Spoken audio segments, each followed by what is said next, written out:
I'm making a semi-homemade ice cream using a coconut bought ice cream. You can use coconut bliss or any of your favorite ice creams. I prefer dairy-free.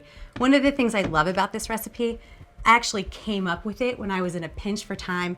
My husband came home with some extra guests for dinner and I was like, what am I gonna make? We didn't have enough dessert, whatever the situation was, and I had these frozen brownies in the freezer, which I'm gonna show you today. And I had the coconut ice cream and a couple mix-ins, and it ended up being one of our most favorite desserts at home. I'm gonna take the ice cream out, and all you're gonna do is fold this in with all your mix-ins. So we've got a couple really yummy goodies for you today. I have these dark chocolate covered almonds that I bought. I'm just gonna do a really rough chop to these. You have to be a little careful with the rounds, and then they'll chop in really easily. I'm not gonna put all this in, otherwise it would be a brownie with a little ice cream, so we're gonna maybe use a little edge, like that. And I'm gonna keep this on the side because we will use it in a moment. Chop up my brownie. I like to keep my brownies kind of gooey.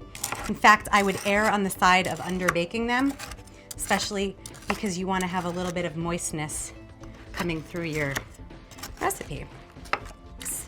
All right, so we've got our brownies, our ice cream, our nuts. I've got some coconut chips that I'm not going to even mush, just sprinkle them on top.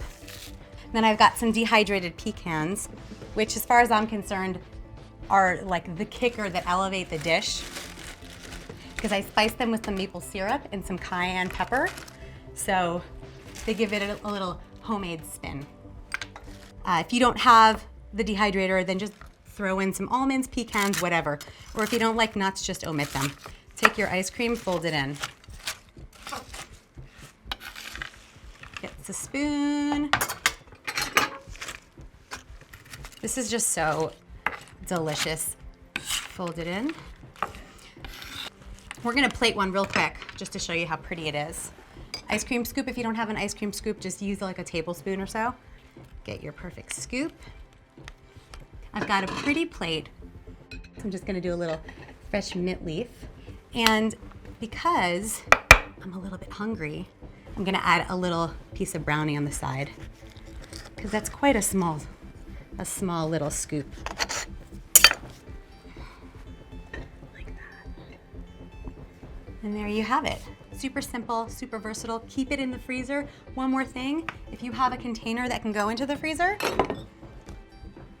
put your ice cream in the container. It will get a little bit harder, which could not be a bad thing if you're trying to serve a whole lot of people. You don't want it to melt on the way. And then you can cover it, put it in the freezer, and serve it for later. And there you go.